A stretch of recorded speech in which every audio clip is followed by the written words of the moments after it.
Lavar bem as mãos. Uma das principais recomendações para evitar a propagação do coronavírus depende do acesso à água tratada. De acordo com o Instituto Trata Brasil, quase 35 milhões de brasileiros não têm este serviço básico à disposição. A estatística recente foi calculada segundo dados de 2018 do Sistema Nacional de Informações sobre Saneamento. A chegada do Covid-19 ao Brasil evidencia outros aspectos do cenário de desigualdade social. Cumprir o isolamento em amplas residências em bairros nobres e dividir um único cômodo em favelas sob o risco do desemprego agrava ainda mais a crise gerada pela pandemia. A pesquisadora doutora em antropologia pela Faculdade de Filosofia, Letras e Ciências Humanas da USP, Denise Pimenta, analisa os impactos após as primeiras confirmações da doença no país e aponta para um cenário de reorganização e aprendizado entre sociedade.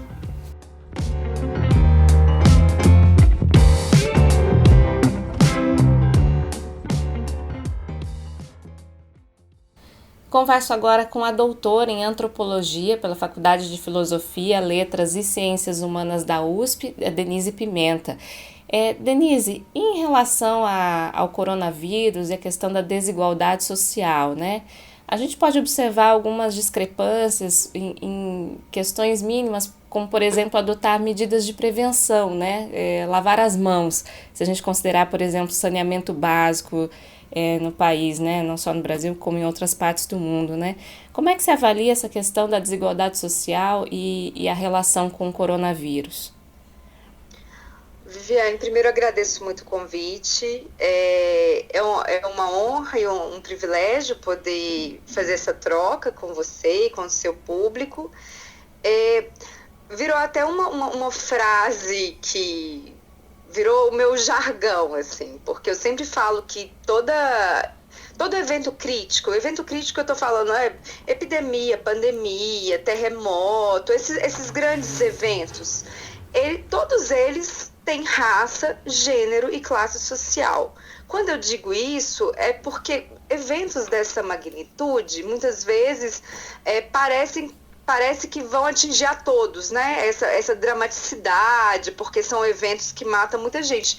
Mas não, todos eles têm raça, gênero e classe, eu digo isso, porque vai atingir um grupo social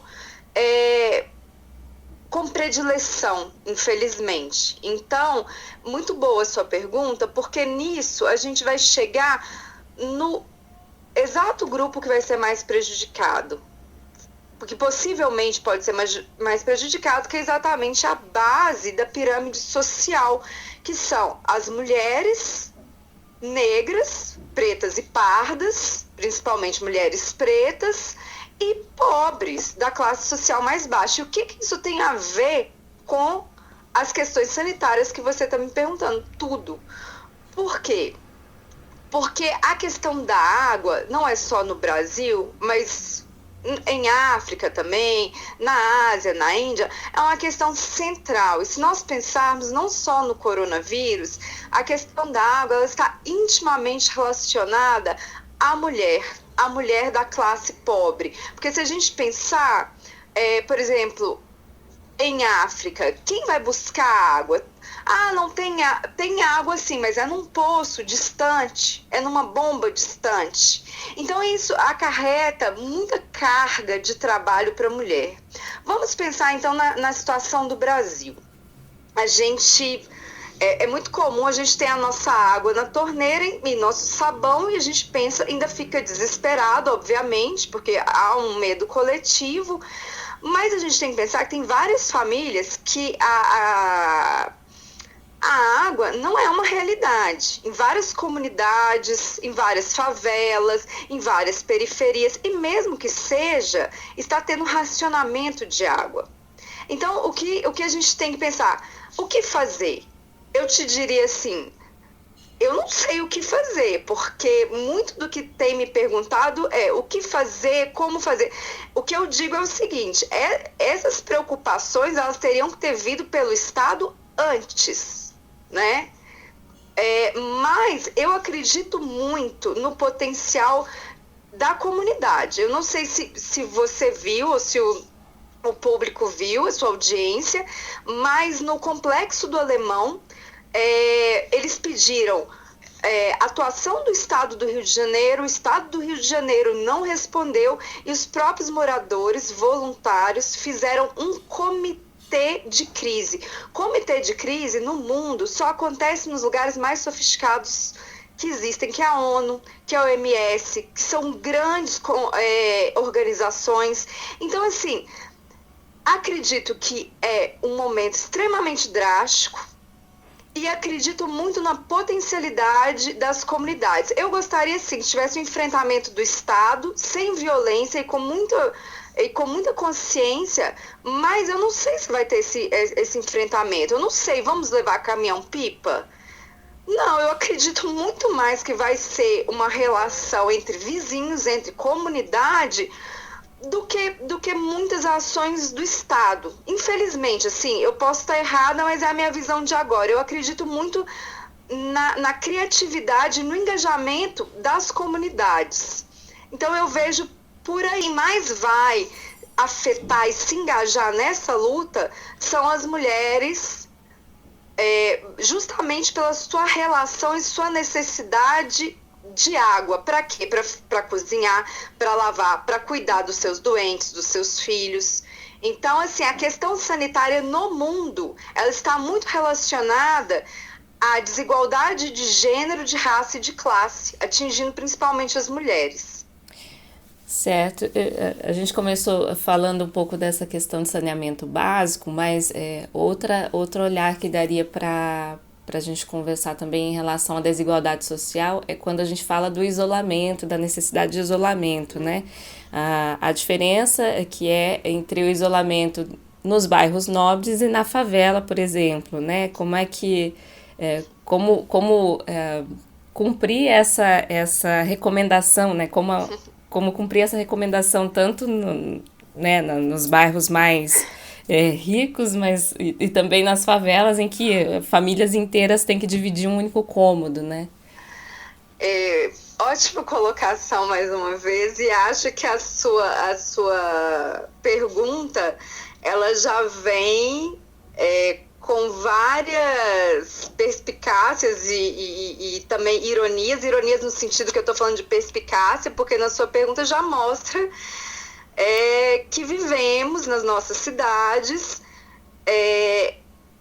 entre grandes aglomerados de pessoas em cubículos e poucas pessoas vivendo em latifúndios urbanos, né? Se a gente pensar, a gente está vendo muito, né, várias pessoas da classe média, classe alta, falando como estão passando a quarentena. Muitos falam, eu nem vejo meu marido, eu nem vejo meu filho. A gente tem que pensar que existe no Brasil, não só no Brasil, mas estamos falando do Brasil, uma desigualdade da distribuição de espaço que também tem a ver com a nossa questão de antes, a desigualdade de distribuição de água, da preocupação sanitária e também de espaço. Se a gente pensar, eu vou falar de São Paulo porque é onde eu moro, mas aí você pode pensar para Londrina, não podemos pensar para Belo Horizonte, para as capitais e também para várias cidades do interior. Algumas famílias vivem em apartamentos e casas de 100 metros quadrados, 200 metros quadrados. Isso eu estou falando algumas famílias. Tem famílias em São Paulo que vivem 3 pessoas em 1.000 metros quadrados, um apartamento. E temos, do outro lado, grandes famílias que são formadas não só por filhos, mãe, pai, avós, mas os agregados, que vivem em cubículos, quarto e sala, sem acesso sanitário, sem ventilação. E a mesma coisa que eu te falo, como vamos fazer? Essa é uma questão antiga do movimento dos trabalhadores sem teto, que sempre são chamados de invasores, né? E agora a gente está, mais uma vez, descortinando um problema muito sério no Brasil, que é do acesso não só à moradia, mas ao espaço. Então, agora essa pandemia, ela vem nos mostrar a urgência disso e uma grande interrogação. O que vamos fazer? Se não fizemos antes, o que vamos fazer? Né? O perigo é por exemplo, nas favelas, nos morros, nas periferias, por conta dessas aglomerações, acontecer muita violência policial, muita violência do exército, justamente para tentar conter a circulação dessas pessoas, porque elas vivem em aglomerados. Eu, na minha experiência, porque eu também vivi em comunidades que viviam em casas muito pequenas, eu acredito também no potencial familiar e da comunidade de se organizar. Por exemplo, você falou, né, e eu concordei, uma família grande morando num espaço pequeno. Eu acredito sim na potencialidade dessa família se organizar para uma só pessoa cuidar dos doentes, ou os doentes ficarem numa casa, porque acredito muito mesmo que agora não vai, esse problema de moradia e de espaço, divisão do espaço na sociedade, ele é um problema secular no Brasil, né? Então, assim, não vai ser resolvido agora. E a gente tem que ficar muito atento para que não seja resolvido como a revolta da vacina, com violência. Então, eu acredito sim na reorganização familiar e comunitária, porque não acredito exatamente que se nós brigamos pelo espaço, por minha casa, minha família sempre, como faremos? É quase improvável o governo ceder casas e apartamentos para essa população. Então, eu acredito que vai partir, sim, de orientações de agentes comunitários e de um esforço dessas famílias, porque do outro lado da cidade, nos pequenos grandes latifúndios urbanos, os apartamentos, não tem essa preocupação que você apontou. E que tipos de comparações, assim, você acha que daria para fazer, que tipos de relações aí entre a chegada dessa pandemia no Brasil e a tua análise, né, a tua pesquisa que foi feita lá em Serra Leoa, né, sobre o ebola? Olha, o ebola, ele é diferente do Covid-19, né? Como sabemos, o ebola ele tem uma taxa de letalidade maior, mas o ebola, apesar de ter gerado o pânico internacional, ele não é uma doença de fácil transmissão. Você tem que ter um contato direto, tocar, cuidar da pessoa. Por isso que eu chamo que é a doença do cuidado, porque eu com ebola, você pode sentar do meu lado. Você pode sentar no mesmo ambiente do que eu. Agora, o Covid-19, a gente sabe que passa por gotículas. Então, é a questão da gripe, né? Não é uma gripe, obviamente, mas a transmissão é muito parecida com a transmissão da gripe. Então, isso nos assusta muito, porque essa transmissão rápida, apesar da letalidade ser menor do que a do ebola. Mas eu vejo coisas muito parecidas. Eu vejo no ebola, assim como no Covid-19, a população, o grupo de risco são os idosos. Só que o que aconteceu? Na Serra Leoa morreram mais mulheres do que homens, inclusive do que idosos e idosas, mas mulheres adultas. Por quê? Porque elas eram as mulheres que cuidavam.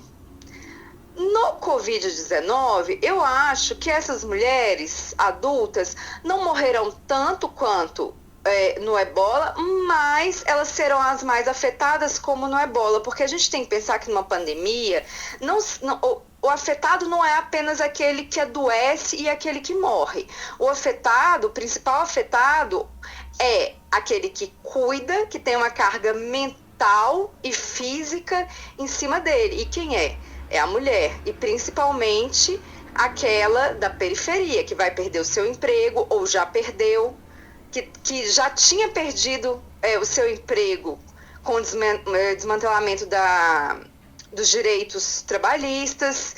Então, eu vejo muito importante, não só sobre essas, Viviane, mas sobre Zika vírus, malária, todos os tipos de febres endêmicas.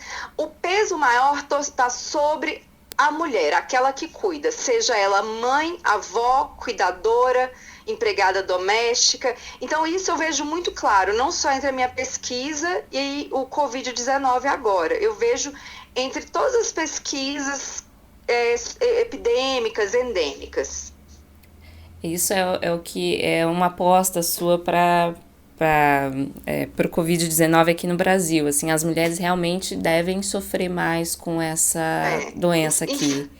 Infelizmente, é uma triste aposta, porque pelo que eu já vivi na Serra Leoa, mas também pelo que eu acompanho de pesquisas de amigas e amigos, colegas, né, da minha área de estudos, que as mulheres, por exemplo, a professora Fabiane Vineto, de Manaus, ela estuda Zika vírus, tenho relação com ela. A maioria das mulheres que tiveram filhas e filhas abandonadas pelos seus companheiros.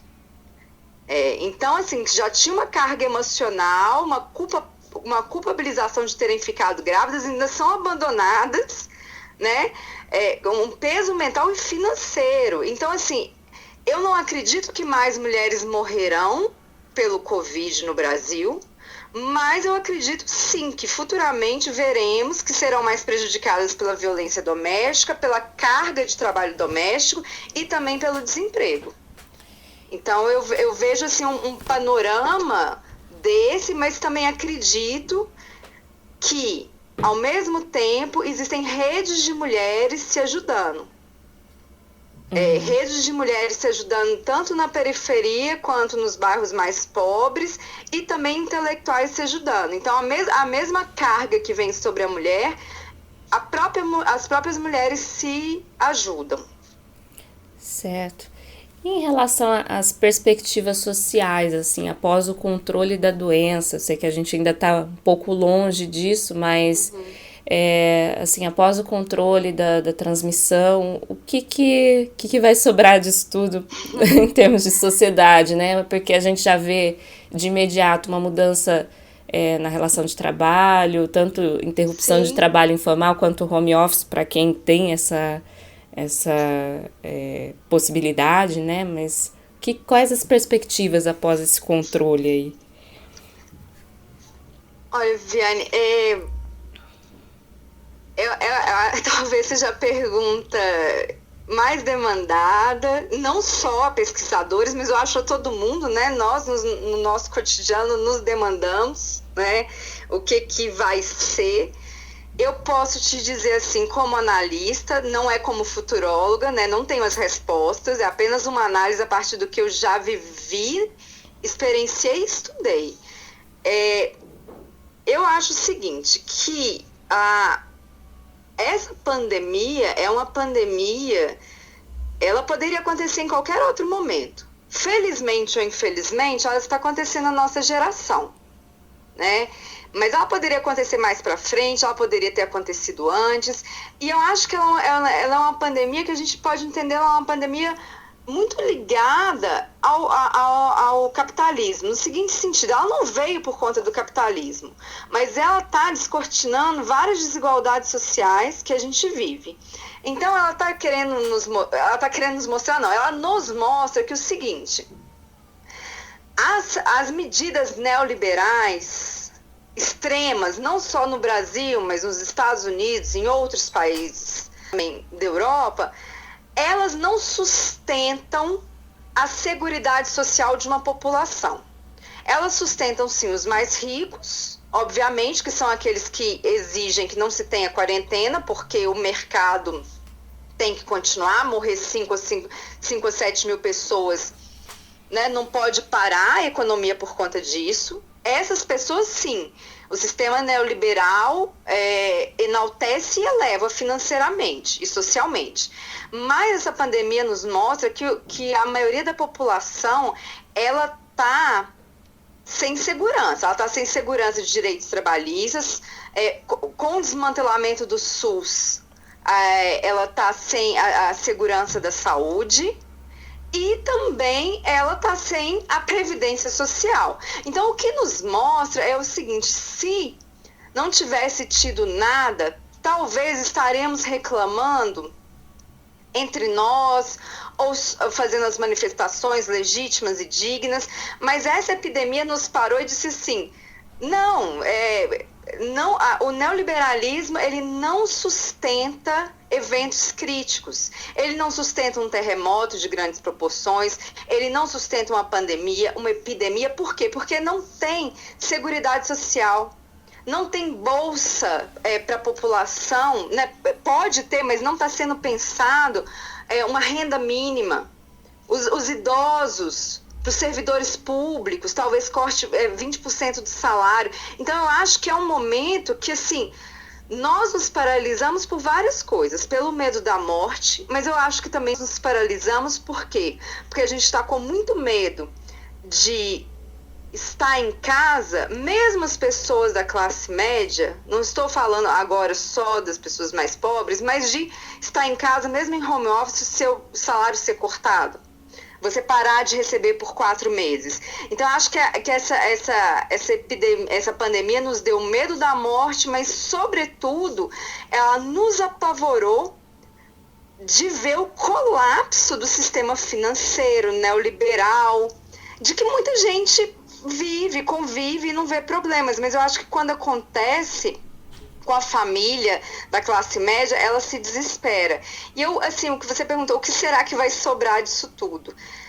Obviamente, meu trabalho foi em Serra Leoa, foi numa cultura diferente, que tem formas de lidar com a saúde e com a doença diferente, mas muita gente morreu, muito comércio acabou, muita gente se tornou mais miserável, mas, mais uma vez, existe a criatividade de começar, que não é uma criatividade assim, eu não estou romantizando, é super duro, é super difícil, mas existe uma criatividade, principalmente das comunidades de base, as comunidades mais pobres, porque, na verdade, o fim do mundo para essas pessoas é todo dia. O fim do mundo para quem está fazendo home office, como eu, meu marido, talvez vários que estão ouvindo, é a primeira vez. Ou então, é a primeira vez que estamos privados de liberdade. Para várias dessas pessoas, privadas de liberdade nos presídios, na pobreza, deficientes físicos e mentais, é todo dia. Então, o fim do mundo é a primeira vez que nós estamos vivendo o fim do mundo. Indígenas estão vivendo todos os dias sendo atacados, as minorias. Então, eu acho que agora a gente vai ter muito que aprender como essas minorias se recuperam dos fins dos mundos todos os dias. E eu acho, sim, assim, eu não sou uma analista otimista, eu sou bem realista. Eu acho que vai ser muito difícil e eu acho que a gente vai ter muita coisa para aprender, principalmente com os grupos minoritários. Eu penso assim, mas isso, né, como não sou futuróloga, eu não tenho certeza. Mas eu penso por aí. Ok, Denise, muito obrigada pela entrevista, pelas informações, pela sua disponibilidade em atender a Folha de Londrina, e agradeço demais a tua participação, viu?